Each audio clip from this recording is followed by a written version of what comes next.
혹시 이런 생각을 해보신 적이 있으십니까? 남들은 순탄하게 잘 되는 것 같은데 왜 우리 집은 유독 재물이 모이지 않을까? 왜 우리 아이는 저 중요한 취업의 문턱에서 번번이 좌절을 겪어야만 할까? 집안에는 바람잘 날 없이 누군가 몸이 아프고 부부 사이에 옹기는 나날이 식으만 갑니다.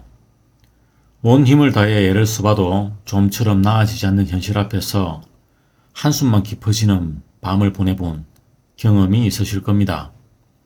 유독 나에게 찾아온 불행이 꼬리에 꼬리를 물고 이어진다는 그 기분. 과거 부모님께서 평생을 속 끓이던 그 문제가 어느새 나의 문제가 되어 있고, 부모님께서 돈 때문에 흘리셨던 눈물을 지금 내가 똑같이 흘리고 있을 때 우리는 그저 내 팔자가 사나워서라며 체념하고 맙니다. 과연 이 모든 것이 정말 그저 우연의 일치일까요? 저는 이것이 절대 우연이 아니라고 단언합니다. 이 지독한 불운의 고리를 끊어내고 운명의 흐름을 전환하는 지혜는 분명히 존재하기 때문입니다. 이 지혜의 여정에 함께하고자 하신다면 채널을 구독하시고 좋아요를 눌러 그 첫걸음을 시작해 주십시오. 그리고 댓글에 각자의 가장 간절한 소원이나 풀리지 않는 고민을 남겨주시기 바랍니다. 그 염원 하나하나가 하늘에 닿을 수 있도록 저 또한 정성을 다해 함께 기도하겠습니다. 제가 수많은 분들과 상담을 하며 내린 결론은 많은 가정의 불행 뒤에는 보이지 않는 손, 즉 조상의 삶이 나의 삶에 미치는 깊은 영향력이 작용하고 있다는 사실입니다. 어렵게 생각하실 건 없습니다. 뿌리가 튼튼하지 못한 나무가 어찌 풍성한 열매를 맺을 수 있겠습니까? 우리가 지금 겪는 원인 모를 고통은 어쩌면 조상 대대로 풀어내지 못한 채 우리 세대에까지 이어진 하나의 과제일 수 있습니다.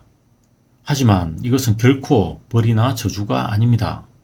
그저 그분들의 삶에 맺혔던 한과 시름이 후손인 우리에게까지 그림자처럼 드리워진 것뿐입니다. 조상께서 편안치 못하면 그 기운이 고스란히 후손에게 영향을 미쳐 하는 일마다 막히고 알 수 없는 우환이 들끓게 되는 이치입니다. 조상님의 삶과 나의 삶은 그렇게 눈에 보이지 않는 끈으로 견고하게 연결되어 있습니다. 하지만 염려하지 않으셔도 됩니다. 그 끈이 절망의 동아줄이 아니라 나와 조상을 잇는 생명의 끈임을 깨닫는 순간 모든 것은 달라지기 시작합니다. 그 얽히고 설킨 실타래를 풀 수 있는 근본적인 방법이 분명히 존재하기 때문입니다. 조상님의 묵은 한을 풀어드리고 그분들을 더 평안한 세상으로 인도해 드리는 것, 그것이야말로 이 지긋지긋한 불행의 대물림을 바로 내 대에서 끊어내는 유일하고도 확실한 길입니다. 1년에 단 한 번 조상 구제의 문이 활짝 열리는 백중이라는 기회를 통해 어떻게 업보의 고리를 끊어내고 가정에 평화와 행복을 불러올 수 있는지 제가 아는 모든 지식과 경험을 이 영상에 담았습니다. 이제 시청자 여러분께서 그 방법을 배우고 실천해 보실 차례입니다. 기도를 논하기에 앞서 우리는 업보라는 개념을 먼저 이해해야 합니다. 많은 분들이 업보라고 하면 무섭고 두려운 형벌처럼 생각하시지만 그 본질은 전혀 그렇지 않습니다. 업보란 쉽게 정의하자면 원인과 결과의 법칙입니다. 콩 심은 데 콩 나고 파 심은 데 팥 나는 자연의 이치와 동일합니다. 선한 생각과 행동이라는 씨앗은 복이라는 열매를 맺고 무심코 행한 말과 행동은 누군가에게 상처를 남겨 그 읍에 빛이 쌓이는 겁니다. 조상님들께서 생전에 지으신 모든 말과 행동, 그 마음의 흔적들은 소멸되지 않고 하나의 에너지 형태로 남아 후손에게 영향을 미칩니다. 그것이 바로 우리가 마주하고 풀어내야 할 업보의 실체입니다. 그러므로 이것을 벌이라 여기며 원망할 것이 아니라 우리가 정성으로 닦아내야 할 숙제라고 인식하는 것이 올바른 자세입니다. 이 업보가 세대를 이어 반복될 때 우리는 이것을 대물림이라고 칭합니다. 마치 오랫동안 방치하여 극심하게 엉켜버린 실타래와 같습니다. 정조부터에서 시작된 매듭을 부모 세대에서 풀지 못하면 그 엉킨 실타래는 고스란히 나의 목석으로 넘어옵니다. 가난, 질병, 불화라는 매듭은 풀려고 노력할수록 오히려 더 단단히 조여오는 것처럼 느껴지기도 합니다. 이 실타래를 풀려면 어떻게 해야 할까요? 무작정 잡아당겨서는 결코 풀 수 없습니다. 실이 어디서부터 꼬이기 시작했는지 그 근원을 찾아야만 합니다. 우리 가게에 반복되는 불행의 근원은 바로 평안을 얻지 못하고 구천을 떠도는 조상님의 한에 있는 경우가 많습니다. 그분들의 마음을 위로하고 평안하게 해드리는 것, 그것이 바로 이 엉킨 업보의 실타래를 푸는 가장 근본적인 첫걸음입니다. 그렇다면 그 최적의 시기는 언제일까요? 바로 백중입니다. 1년 중 단 한 번 지옥문이 열리고 모든 영가들이 잠시나마 고통에서 벗어나 후손의 공양을 받을 수 있도록 허락된 날. 이 날을 중심으로 올리는 49일간의 기도는 조상님의 업장을 소멸시키는 데 가장 강력한 힘을 발휘합니다. 이는 부처님의 제자였던 목련존자가 지옥에 빠진 어머니를 구하기 위해 부처님의 가르침에 따라 백중날 여러 스님들께 공양을 올린 고사에서 유래합니다. 또한 49일은 단순한 기간이 아닙니다. 망자가 다음 생을 받기까지 중간계에 머무는 시간이 바로 49일입니다. 이 시간 동안 우리가 올리는 간절한 기도는 조상님께서 더 좋은 세상으로 나아가시는 길을 밝히는 등불이 되어줍니다. 이것이야말로 대물림의 고리를 끊어내겠다고 부처님과 조상님께 드리는 숭고하고도 간절한 약속의 시간이라 할 수 있습니다. 이는 나에게 생명을 주신 조상님께 올리는 가장 큰 효도이며 그 은혜에 보답하는 길입니다. 더 나아가 나의 자녀들에게는 더 이상 가난과 불행이 아닌 복과 평안을 물려주기 위한 거룩한 서원이기도 합니다. 기억하십시오. 조상님의 어깨에 지어진 무거운 업의 짐을 우리가 들어드릴 때 비로소 우리 어깨 위에 인생의 짐도 가벼워집니다. 조상님께서 어둠에서 벗어나 빛으로 나아갈 때 우리 가정에도 비로소 환한 빛이 들기 시작합니다. 백중기도는 바로 이 모든 것을 가능하게 하는 기적의 문입니다. 조상천도라는 말을 들으면 다소 어렵고 멀게 느껴질 수 있습니다. 천도란 한자의 뜻 그대로 길을 추천하고 이끌어준다는 의미를 가집니다. 즉, 구천을 떠돌거나 좋지 못한 세상에 머무시는 조상님의 영혼을 더 밝고 평안한 극락세계로 인도해드리는 거룩한 의식입니다. 생전의 한 때문에 혹은 갑작스러운 죽음으로 인해 좋은 곳으로 가지 못한 조상님의 이주를 도와드리는 것이라고 이해하시면 되겠습니다. 왜 이 의식이 그토록 중요할까요? 만약 우리 조상께서 춥고 배고픈 곳에서 고통받고 계시다면 그 괴로움의 파장이 살아있는 우리에게까지 미치기 때문입니다. 마음이 늘 불안하고 하는 일마다 장애가 생기며 집안에 알 수 없는 근심이 가득한 현상은 어쩌면 조상님께서 보내시는 도와달라는 간절한 신호일 수 있습니다. 한 그루의 큰 나무를 상상해 보십시오.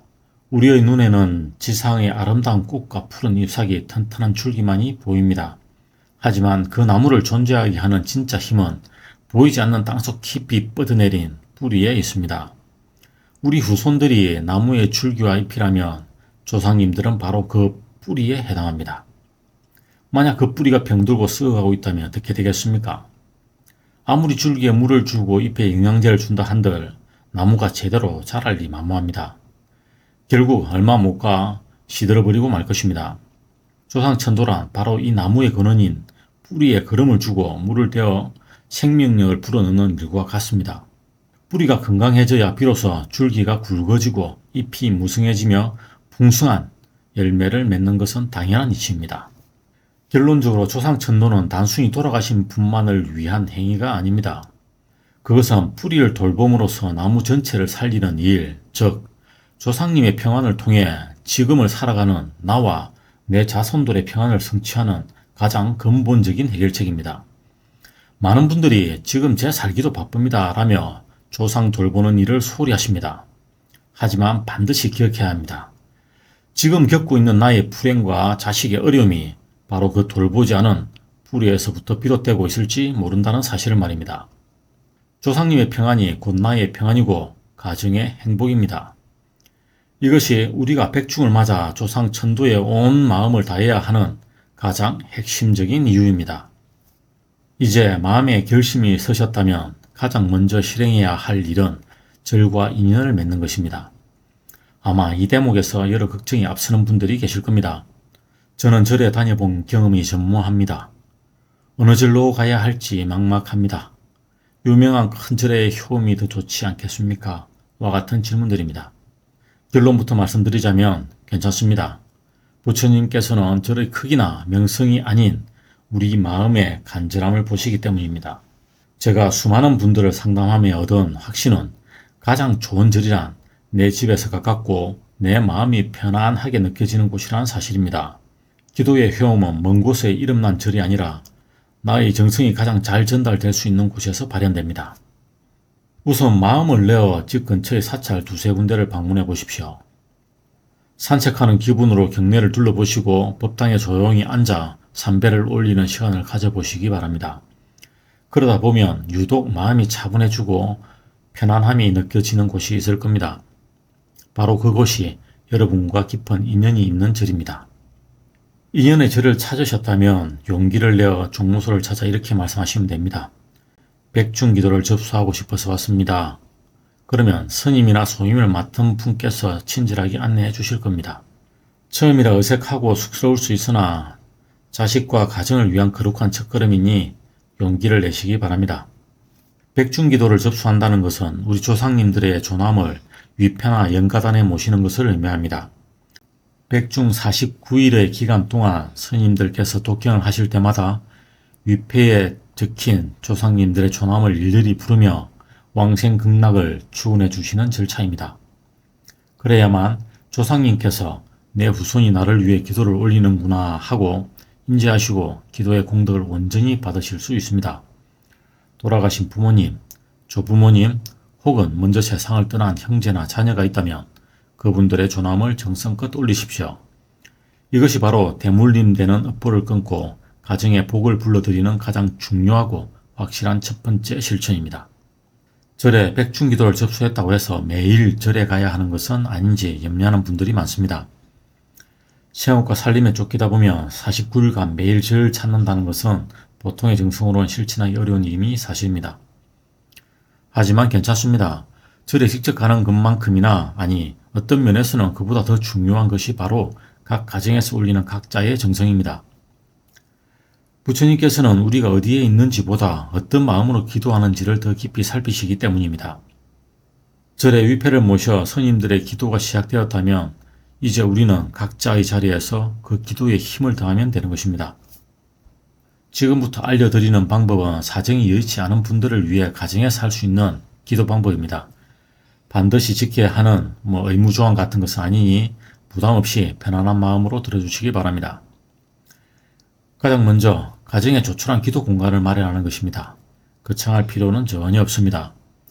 먼지 없이 깨끗하게 정돈된 작은 상이나 장롱 위 한쪽 공간이면 충분합니다.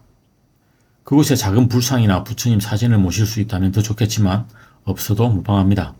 핵심은 그 공간을 다른 물건으로 어지럽히지 않고 오직 기도만을 위해 정갈하게 유지하는 그 마음가짐입니다. 이는 부처님과 조상님을 우리 집 가장 귀한 상석에 모신다는 마음의 표현입니다. 그 공간을 볼 때마다 우리는 기도를 상기하게 되고 마음을 한 번 더 경건하게 가다듬게 됩니다. 기도 공간을 마련하는 것, 그것이 가정에서 정성을 다하는 첫걸음입니다. 두 번째로 매일 아침 깨끗한 물, 즉 청정수를 올리는 겁니다. 아침에 기상에 몸을 단정히 한 후 가장 먼저 정화수를 올리는 것을 습관으로 삼으시면 좋습니다. 새로 떠온 맑은 물을 정갈한 그릇에 담아 기도 공간에 올리십시오. 이 한 잔의 맑은 물에는 매우 깊은 의미가 담겨 있습니다. 이는 밤새 쌓인 혼탁한 마음을 씻어내고 부처님과 조상님께 가장 순수하고 깨끗한 마음을 바치겠다는 서원의 표현입니다. 또한 목마름의 고통 속에 계실지 모를 조상님께 시원한 감로수를 올리는 중요한 공양이기도 합니다. 이 단순한 행위 하나를 꾸준히 실천하는 것만으로도 그 공덕은 헤아릴 수 없이 커지게 됩니다. 마지막으로 그 앞에서 조용히 마음을 모아 기도를 올리는 것입니다. 특정한 주문이나 경전을 암송해야 한다는 부담감은 내려놓으셔도 좋습니다. 그저 두 손을 합장하고 다음과 같이 마음으로 발언하십시오. 거룩하신 부처님, 저희 조상님들께서 모든 고통에서 벗어나 극락세계에 왕생하시기를 발언합니다. 저희 후손들이 이 정성을 다하오니 굽어 살펴 주시옵소서. 여기에 더하여 남야미타불, 관세음보살이나 지장보살 연부를 10번, 100번 반복할 수 있다면 더욱 좋습니다. 시간의 길이는 중요하지 않습니다. 5분도 좋고 10분도 좋습니다.